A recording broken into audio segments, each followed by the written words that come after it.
شیعہ صحابہ کو برا بھلا کیوں کہتے ہیں، خاص طور پر اصحاب ثلاثہ کو؟ نہیں کہتے. سوشل میڈیا بھرا پڑا ہے، لوگ تبرہ بھی کرتے ہیں. اگر آپ بات کرتے ہیں کہ کچھ لوگوں کی، ہم نہیں کہتے برا بھلا. آپ کس کو کہتے ہیں؟ سب و شتم کہتے ہیں. سب و شتم اسلام کے خلاف. ٹھیک ہے. اسلام کے کسی بھی گروہ میں کسی کو بھی سب و شتم نہیں کیا جا سکتا، گالیاں نہیں دیا سکتا. اب آپ کہیں کسی شخصیت کے بارے میں میرا ایک نظریہ ہے، وہ نظریہ آپ بھی رکھیں، یہ صحیح نہیں ہے. ٹھیک ہے. آپ کا نظریہ آپ کے نزدیک ہے، میرا نظریہ میرے نزدیک. ٹھیک ہے. اسے آپ بات کرتے ہیں. اس کے علاوہ اگر کوئی غیر اخلاقی زبان کسی کے لیے بھی استعمال کرتا ہے، وہ مکتب اہل بیت کے اخلاق اہل بیت کے خلاف. جتنا اسے باقی لوگ کنڈم کریں گے اتنا ہم بھی کنڈم کریں گے. رہ گیا کہ گالم گلوچ اور یہ غیر اخلاقی چیزیں مسلم معاشرے میں نہیں ہیں، تو آپ کیا کہیں گے؟ یہ اسلام کا حصہ ہے؟ نہیں، اسلام کا حصہ نہیں ہے. مسلمانوں میں یہ باتیں ہیں. آپ کہیں جی ہم بازار میں جاتے ہیں تو یہ غیر اخلاقی حرکتیں یا غیر اخلاقی زبان، ٹھیک ہے نا، یہ گالم گلوچ یہ عام ہے، ٹھیک ہے، بازار میں معاشرے میں. اس کا مطلب ہے اسلام میں ہے. ہم کہیں نہیں، اسلام میں نہیں ہے. لوگ جو کرتے ہیں غلط کرتے ہیں. آپ بھی یہی بات تشیع کے بارے میں کہیں. آپ کہنا ہے تو جو لوگ انجام دیتے ہیں اس کا مکتب ذمہ دار نہیں. ٹھیک ہے. تو یہ جو مسئلہ فدق ہے یا مسئلہ یہ جو دوسرا بیان کیا جاتا ہے کہ دروازہ گرایا گیا، ان واقعات کو لے کر لوگ ان پر سب و شتم کرتے ہیں اور گالم گلوچ، تو ان واقعات کی کس حد تک حقیقت ہے؟ یہ ہم یہ کہہ رہے ہیں، یہ نظریہ ہے. ٹھیک ہے. یہ واقعات ہوئے ہیں. اس میں یہ صرف شیعہ نہیں کہتے، یہ اسلام کے مسلمہ حقائق ہیں. یہ اس میں تاریخ میں کوئی اختلاف نہیں ہے. جزیات میں اختلاف ہو سکتا ہے، یہ ایک مسلم چیز ہے. مثلا پہلے خلیفہ بنے نہیں بنے؟ مسلم میں بنے. جی بنے. ٹھیک ہے نا. اسلام میں رسول کے بعد پہلا خلیفہ کون بن گیا؟ حضرت ابوبکر بن گیا. جی. اس میں کوئی اختلاف ہے؟ اس میں کوئی شیعہ سنی ہے؟ کوئی شیعہ سنی ہے؟ کوئی شیعہ سنی نہیں. ٹھیک ہے نا.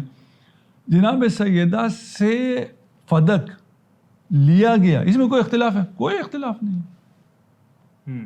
کسی آدمی کا اختلاف نہیں. ٹھیک ہے نا. اختلاف کہاں آئے گا؟ حق کس کے ساتھ؟ یہاں بھی اہل سنت کی غالب اکثریت جناب سیدہ کے ساتھ. ٹھیک. پھر کون سا شیعہ سنی؟ کوئی شیعہ سنی نہیں. اب جو بیچارے عوام ہیں پتہ نہیں ہے، وہ کہتے ہیں جی یہ شاید جھوٹ ہے یا اس کو آپ بیان کر رہے ہیں تو اس کا مقصد یہ ہے. تاریخی حقائق ہیں. تاریخی حقائق کو چھپایا جائے، کیا کیا جائے؟ ہمارے بزرگوں نے نہیں چھپایا، نہ اہل سنت کے اکابرین نے چھپایا، علماء نے چھپایا، نہ ہمارے سب نے لکھا. اہل سنت علماء نے لکھا تبھی تو یہ مسلمہ تاریخی حقیقت بنی نا. نہیں تو صرف ہو جاتا ہے رافضوں نے لکھا ہے. بالکل ٹھیک. یہ تاریخی حقائق ہیں، یہ ہوئے، یہ واقعات پیش آئے ہیں. ٹھیک ہے. اس کا انکار کوئی کر سکتا ہے؟ کوئی انکار نہیں کر سکتا. لیکن یہ ایسے تاریخی حقائق ہیں کہ اگر آج اس کو بیان کیا جائے تو لوگ گستاخ صحابہ کے فتوے لگا دیتے ہیں. نہیں، کوئی بھی نہیں. یہ ساری کتابیں ان کو پھاڑ کے پھینکنی پڑیں گی اپنی.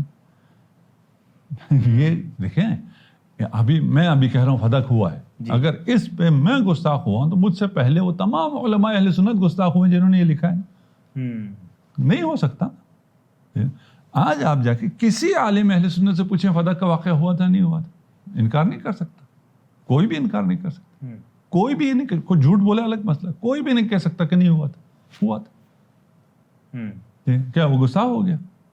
نہیں. یہی کہہ رہے ہیں، سب و شتم الگ ہے، توہین الگ ہے. عقیدہ کہ یہ ہوا تھا یا نہیں ہوا تھا. دیکھیں ایک آدمی جاہل ہے، اس بیچارے کو کچھ پتہ نہیں ہے، اس نے کوئی عقیدہ رکھنا ہی نہیں ہے. اسلام میں کیا ہوا تھا کیا نہیں ہوا تھا مجھے کوئی پتہ نہیں، میں مسلمان. ٹھیک ہے بھائی، تو مسلمان. ایک تاریخ کا، حدیث کا، قرآن کا اسٹوڈنٹ ہے، وہ پڑھتا ہے، اس کے سامنے آتی چیزیں. اب وہ کیا کرے؟ ظاہر ہے وہ ان تمام، اب وہ آپ کو پھاڑ کے پھینک دے. آپ کو اہل سنت کے آدھی کتابیں پھاڑ کے پھینکنی پڑیں گی، دریا بورد کرنا پڑے گا. ہر جگہ ہے. جیسے قبلہ اسی کے ساتھ جو دوسرا واقعہ بیان کیا جاتا ہے دروازہ گرانے والا، کہا جاتا ہے کہ اس واقعے کی تو صحیح سند اہل تشیع کے پاس بھی نہیں ہے. اس حوالے سے کیا کہنا؟ ہم کہتے ہیں صحیح سند اہل سنت میں بھی ہے. میں بھی ہے. ہاں کہاں دیکھیں ابھی ہم اس طرح حوالے نہیں دے رہے ہیں نا, اس کا جس کو پتہ ہے اس کو آپ کو پتہ ہے. آج کل ویسے بھی اس کا دور ہے, حوالے اتنے ہیں, جس نے نہیں ماننا اس کو وہ نہیں ہے. ہم ابھی اس طرح کی کوئی بات کر رہے ہیں تو حوالے دیں گے. ٹھیک, میں دوبارہ کہتا ہوں تفصیل میں فرق ہے. ٹھیک ہے, ٹھیک ہے نا. اصل واقعہ ہوا نہیں ہوا, مسلمات تاریخ میں سے ہے کہ ہوا ہے. اصل واقعہ ہوا ہے. ٹھیک ہے نا. اب تفصیل میں مثلا اس میں وہ کہتا ہے یہ دروازہ ہی نہیں ہوتا تھا. اول تو یہ غلط ہے کہ دروازہ ہی نہیں ہوتا تھا. بھئی آپ اس واقعے کا انکار کے لیے کریں گے دروازہ ہی نہیں ہوتا تھا اس زمانے میں, وہ آپ چلے جائیں دروازے کتنے ہوتے تھے. انا مدینۃ العلم وعلی بابو. آپ کو جٹلائیں گے خود رسول خدا کہ بھئی دروازہ ہوتا تھا اور میرے مدینے کا دروازہ علی. نہیں تو کہتے ہیں علی میرے شہر کا پردہ ہے. جی جی جی, کیونکہ دروازے تو ہوتے ہی نہیں تھے. جی ٹھیک ہے نا. کوئی بھی سویلائزڈ معاشرہ بغیر دروازے کے نہیں ہو سکتا ہے. بالکل ٹھیک ہے نا. اور وہ مکہ مدینہ کا سویلائزڈ معاشرہ ہے. تفصیل میں چلے جائیں, آپ جزئیات ثابت کرنے پہ آ جائیں, ہاں جزئیات ثابت نہیں ہوتی. تاریخ میں بہت سی جزئیات ثابت نہیں ہوتی. نہیں, تاریخی حقائق کی روایات کی صحت اور سقم کے معیارات بھی الگ ہیں. بالکل ٹھیک ہے نا. اس میں بھی مغالطہ کرتے ہیں. دیکھیں جب فضائل اہل بیت کی باری آئے تو آپ پھر کہتے ہیں اس کی صحیح سند نہیں ہے, کیونکہ آپ معیارات کو بالکل اور لیول پہ لے کے چلے جاتے ہیں. اور پھر فضائل باقی جو چیزیں فضائل ہیں اس پہ جب بات آ جائے تو آپ اس معیار کو بہت نیچے لا کے رکھتے ہیں. نہ وہ اتنا نیچے ہوتا ہے معیار, نہ اتنا اوپر ہوتا ہے. ہر چیز کا اپنا میرٹ ہوتا ہے. بالکل ٹھیک. اگر اس میرٹ پہ آپ چیزوں کو نہ مانیں تو پھر اس کو نہیں مانیں تو اس کے بعد بہت سی چیزیں ختم ہو جاتی ہیں, وہ بھی ثابت نہیں ہوتی. بالکل ٹھیک. اب یہ عوام کے لیے مشکل ہے کہ ہم ان کو یہ بتائیں کہ کس کی کیا میرٹس ہیں, لیکن یہ مغالطہ ہے. دیکھیں ایک دفعہ آپ حکم اللہ ثابت کرنے چلتے ہیں کہ یہ اللہ کا حکم ہے, اس میں سند کا میرٹ اور ہے. بالکل ٹھیک.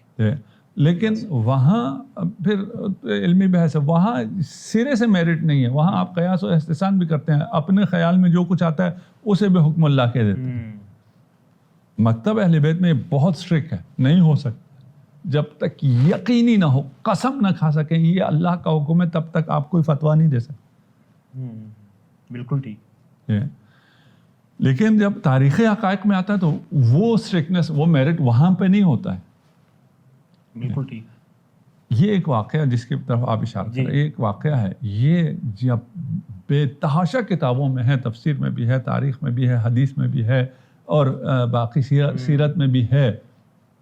یہ پھر سند نہیں چاہیے ہوتی, اس سے بڑھ کے سند, اس لیے کہ یہ واقعات جن علماء اہل سنت نے لکھا ہے انہوں نے اپنی جان ہتھیلی پہ رکھ کے لکھا ہے. بالکل ٹھیک. یہ بہت بڑی سند ہے.